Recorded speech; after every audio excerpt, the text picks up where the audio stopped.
Hi guys, welcome back to Coffee Morning Laughter. It's your girl Sheila and Michelle. Hey. So we're here just to let you know that we've come to the end of the Conversations Over Coffee segment. Now over the last couple of weeks we've showed you guys different conversations from different people that have been part of the Conversations Over Coffee. We put out 3 amazing episodes and we had 3 amazing women that worked with us to talk about their story, to share their journey on what they've experienced. The first one that we had was Life After Divorce, which featured Loyce. Yeah. How did you find that? Do you know what? It was such a, I don't know what I was expecting from it, but in terms of like the conversations and the thoughts that it left me with, it was a lot. I think it was really impactful. And now, the interesting thing is, I've known Loyce for such a long time. Yeah. And hence I didn't do the interview, and Michelle did it. Because it would have been biased, maybe I would have had a bit leading. And we had a lot of interest in that episode, simply because it had a lot of controversial around it. And the controversy came from the fact that, you know, she was from church. And, you know, she was a leader in church and bits and pieces. But I feel like what Loyce spoke about was more about how it impacted her away from the church, and it challenged everying she knew. And her journey in actually refinding herself. And at such a young age. And, you know, obviously we've spoken to Loyce after, and she was like, you know, she just loved the whole interview. Now, what captured me in that interview was really at the end of it, where she said, she made the reference to Adele. And, you know, go easy on me, I was just a child, I think of Adele's song Easy on Me, you know, and she says, you know, go easy on me, I was a child, I didn't get to feel the world around me. You know, and that's exactly how I felt. I just didn't get to feel the world around me because my world was so sheltered and so linear. You know, I didn't explore, I wasn't spontaneous, I hadn't even been on a girls' trip. And that's just symbolised so much, that a person had to grow and go through so much. I just love the whole thing. I don't know, what was your favourite part, Cheryl? What stood out for you? I think it was the more, you know, I think she described herself as like almost like a butterfly. And actually that was Thingy. That was Debrae. Loyce wasn't that. Loyce described herself. I remember the statement, I think where you're trying to go. Then it was in your head, but because I remember it, because you spoke about it after, when she said, I felt like I was putting everybody's fire out and I was burning. I was living a safe life that pleased everybody else. I've said to people before, the only way I can put it is I felt like I set myself alight, but I was keeping everybody around me warm. But I was dying on the inside, and I just wasn't functioning at my highest at all. Inside, so that was like really like point. It stood out. It was and it goes back to self-care and self-love and what you would do. I mean, I wanted to not laugh at certain points here. It's when she said you got to try before you get married. But I definitely would have waited a lot longer. I think what's still tough is because I am a Christian and there is that sense of no sex before marriage, you can't cohabit. There is still that. I genuinely feel like there's a little bit of trying before you have to buy. You have to try before you buy. Just a little bit, just because you don't fully, you know. How do you know someone? And we're not obviously, you know. Hey. Every born again, every Christian. Like, ooh, you gotta try, But obviously, this is a product of try before. But then she saw them at the wedding and she got married. Which I did. So I think to myself, how did it work? How would it work? And if I was to interview Loyce, I don't think I would have done it any different from what you did. I would have wanted to get the same rawness that we got, and it was just an amazing journey. I think as well, like, as much as, because like you said, you know Loyce, I didn't know Loyce, so obviously I was just hearing the story or the proper deep side of the story for the first time. But in terms of, you know, as a Christian female, it really got me thinking about actually my values and as a Christian woman, but also as someone who cares about mental health, who cares about women's rights, and actually who wants to promote self-love and self-care, like where do we find the balance? You know what happened actually following that conversation? one of the pastors in the community reached out to us. We had a conversation, and it was more like, and a lot of people from the church reached out and were saying, how do we learn? How do we get better? Yeah. How do we work with these young people that are vulnerable in these areas, without them feeling like, oh, they don't belong in the church. Basically, we're talking about compassion. Yeah, and it opened up a whole different conversation. So that was, I enjoyed the Loyce one. That was our first conversation over coffee, and wow, it was amazing, and it had so much buzz around it. I was gonna say the YouTube, thank you. Can we thank people? Yeah, thank you to all those that YouTubers liked and shared, subscribed, commented. You know, the numbers were the numbers went up. Because I know you guys were just like, we went from like what number to this number in like no time, so thank you so much. When I get paid, you will get paid. So let us know. Like, that was fun, and it was fun doing it. And you know what, I think we'll do it all over again. So we quickly moved from the life after divorce, and people were conflicted in what to do and what not to do. But I like the fact that it created a conversation. And many conversations. Many arguments, many conversations. Wherever you laid, you just had a conversation to go by. We went from there to life after loss. I took that one because I don't know. I just took that one, I guess. And we had Donna, the lovely Donna. And I think that was a hard one for a lot of people to watch. I was gonna say, how many people said to us they couldn't watch it without shedding a tear? And even though I was there, I still shed a tear when I rewatched it. It was crazy. I mean, looking back at Donna's story and really going through that journey with her, because I felt like when she described the loss of her mum and the last moments. And he was like, can you come up the stairs? And I was like, yeah. I was like, what's wrong? He's like, your mum's just fallen on the floor. I mean, she's literally just stepped into the bathroom to brush her teeth and she's fallen on the floor. And I was like, so I went into her and I was like, you're right. She's like, I can't breathe. She's like, I'm really hot. I'm struggling to breathe. I was like, okay. And I was like, well, just sit on the floor for a while. Like, there's no need to move. And I'd got her dressed that day and put like this certain bra on her and whatnot. This top on her she was like, it's too tight. And I was like, I had to like cut her top off her, bless her, because she was like struggling to breathe. And I was like, Mum, and then we tried to get her up, couldn't get her off the floor. She was like, she couldn't put any weight under her legs. And I was like, Mum, come on, like, we'll get you up. And I was like, Mum, we can't get you up. We're going to have to call Sean or my brother or someone to come and pick her up to help us. And then she just sort of declined. And I went, Mum, I'm going to have to call an ambulance. And she went, no. And that was her last words to me, was no. I don't know what her mum's bathroom looks like, but I went there with her. And I was with her trying to bring her mum to life. I was, you know, when her mum fell into her arms and passed, I was with her when she cut the top open to try and give her air. And it's just like, it just made you think how much people go through, and how does somebody maintain everything, in the midst of life changing. And I think I love the conversations over coffee because they gave us the opportunity to look at people in different ways. And I think even for someone like me that hasn't experienced that much loss, it kind of like, obviously you hear people talking about it, you know it happens. You know, that's the one thing that's inevitable in this world, is death. Oh my God, this is so inappropriate, Very much. But I'm gonna do it, So I spoke to a child who had lost a mum.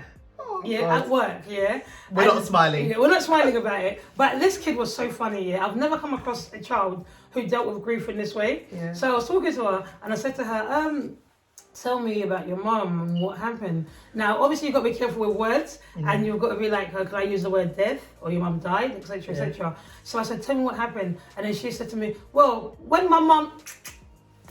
So I laughed. I was like, I was so uncomfortable. So I laughed. I'm like, what? And then she goes to me, I don't like saying the word death or died. So I go. So throughout the whole interview with this child, or interaction I had with this child, I got to say, so when mummy, but we laughed through it. And it's people do have grief differently. 100%. And that was just like, and when I spoke to Donna, obviously I've had an experience of loss and I've had to deal with grief and etc, etc. But it was different from Donna's, because cultures were different. The way cultures mine are different, and I learned about the Irish people where they keep their bodies overnight. Well, no, I heard some Caribbeans do it as well, you know? Yeah, night. Yeah, is it called No, night? that's a night. That's a celebration. Yeah, of life. Yeah. Kavasi. But keeping... No, isn't it Ray and nephew? Sorry. Both. No, the whole keeping the body in the house, like... It's quite normal, to be honest with you. They do it in Uganda as well. I'm told. Yeah, they do it in Uganda as well. But I haven't seen it here, apart from my English or white friends or whatever, and that's quite cool anyway, because it gives you closure, and that's one thing that I learned. And when a few people spoke to us actually, or spoke to me in regards to Donna's episode, they were saying they wish that had happened for them in terms of their parents, because it was closure for them in that sense. One of my really good friends said she wishes she had that with her mum, because her mum passed at such a young age, and she was like, I wish I actually sat with my mum for a bit, because it felt like everything just happened so fast. It's taken away and I didn't know what to do. I think Donna was brave sharing her experience and really bringing us to a point of reflection in terms of how people deal with loss and how that affects their mindset and your mental health well-being, and what you need around you, the tools you need to survive this. I remember her speaking about her dad. Yeah. And the way that her dad dealt with it. Has been, because he said to them after the funeral, gotta go to work. My dad turned around after the day after the funeral and went, right, you all go back to work. Learn to live your lives without your mum. You've got to get back to normal at some point. You all go back to work. So I buried my mum on the Friday, went to work on the Monday. And they were like, should you be here? And I was like, oh, I don't know. I said, but I'll always leave again. Yeah. And you've got to get your life back on track. I mean, he's braver than a lot of people. Yeah. So that was interesting. And then, that was a fun, well, it wasn't exactly, it wasn't exactly, but the behind the scenes was really fun. Because we sang, we cried, we hugged, we laughed, It was interesting, it was interesting. Again, is that like grief? Does a shared moment in grief bring you together? Absolutely. Yeah. It should anyway. No, I feel like it should, but we've known that sometimes it does separate families and bits and pieces, but we feel like it should, because you're all moaning on the loss of somebody, that was interesting. I had a great time behind the scenes on it. Honestly, I was doing Michael Jackson, Heal the World, the choir was singing, it was amazing. Me and Donna were the choir, and Priscilla.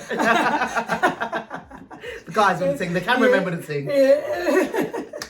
It was wicked. It was fun times.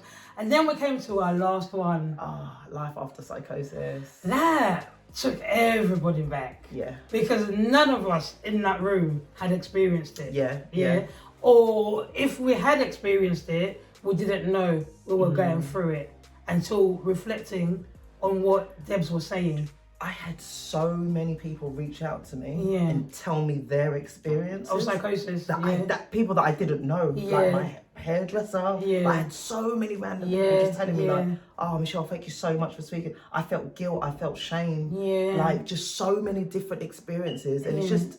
And that's the issue. That's what I learned with mental health. It can hit anybody at any time, and it can look different. And we all have mental health, like our physical health. We got told. As Debbie said, mental illness is very different from mental health. So it ranges from good mental health to poor mental health. So it ranges from good mental health to poor mental health.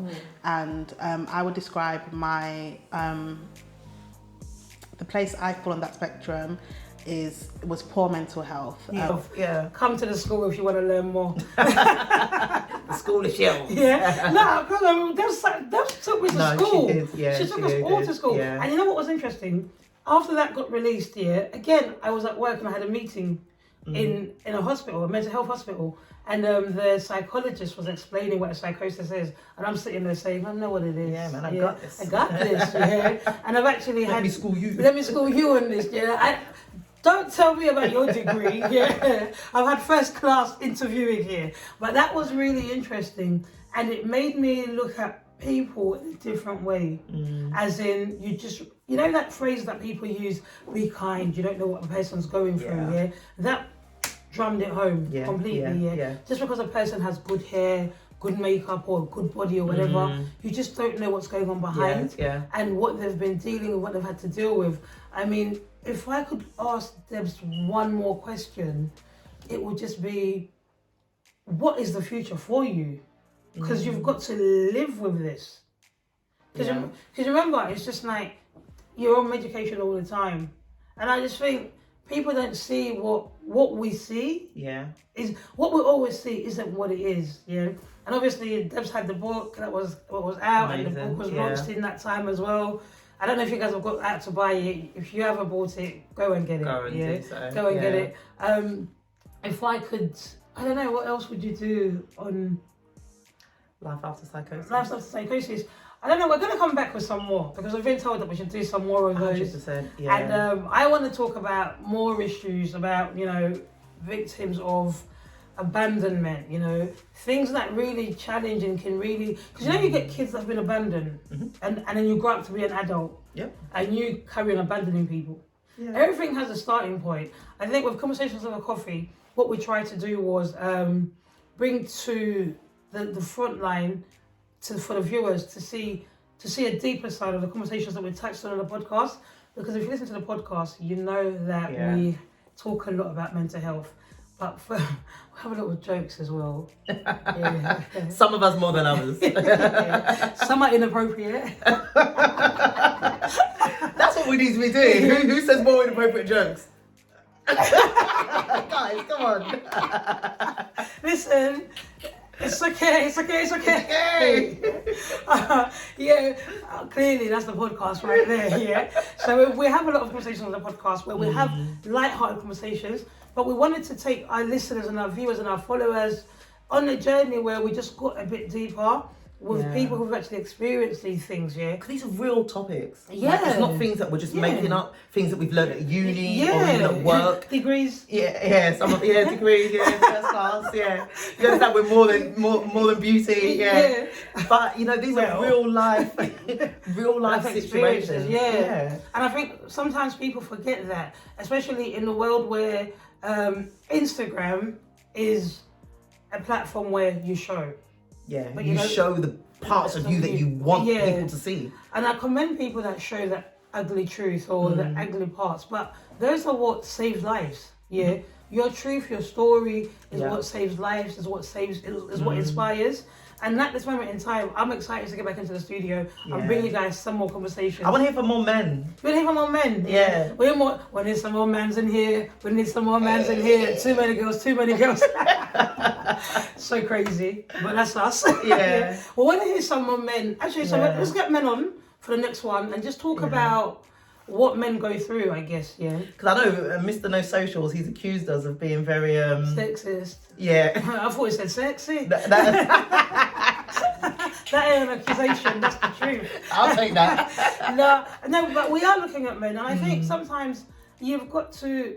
Well, what we didn't want to do is give too much of something so quickly. Yeah. And I think we wanted to... I don't know if you guys noticed, we had a 2-week separation with each episode, and I felt like it was important to do that so that can marinate and give everybody an opportunity. Because they were hard-hitting topics. Yeah. You understand? Yeah. And I don't think on our platform we're not trying to bring people on just because we want to be famous or popular. No, it's not that. It's people want to share their stories, and I think if somebody's letting themselves be that open, that vulnerable, you need to give them the room and the space. I think what I loved the most about all the 3 ladies that were with us, they came back saying the same things after, like, thank you for respecting my story, or allowing me, or giving me the opportunity to help somebody else. And that's what it's all about. So when we come back for season 2 of Conversations Over Coffee, I hope you guys are still rocking with us. I hope you guys are still rocking with us. I hope you guys are still sharing, liking, subscribing, and all that stuff.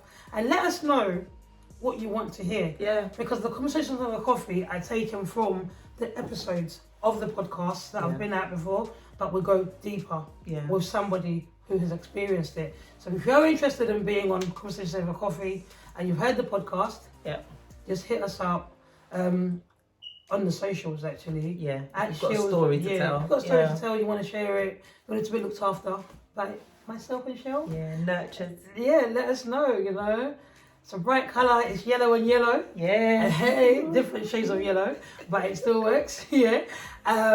We're just gonna leave you with a few of memories that are going around. And I'm sure when this has just been playing, you've seen little bits that have been popped in here and there, some of the fun times. And it was great working with all the three ladies. Loyce, Donna, Debrae, thank you so much for sharing your story. Conversations with a Coffee, in and out. Yeah. We'll be back in season 2 and see you guys soon. Yeah. Bye. Don't forget to share, subscribe and like. YouTube, baby. That's it.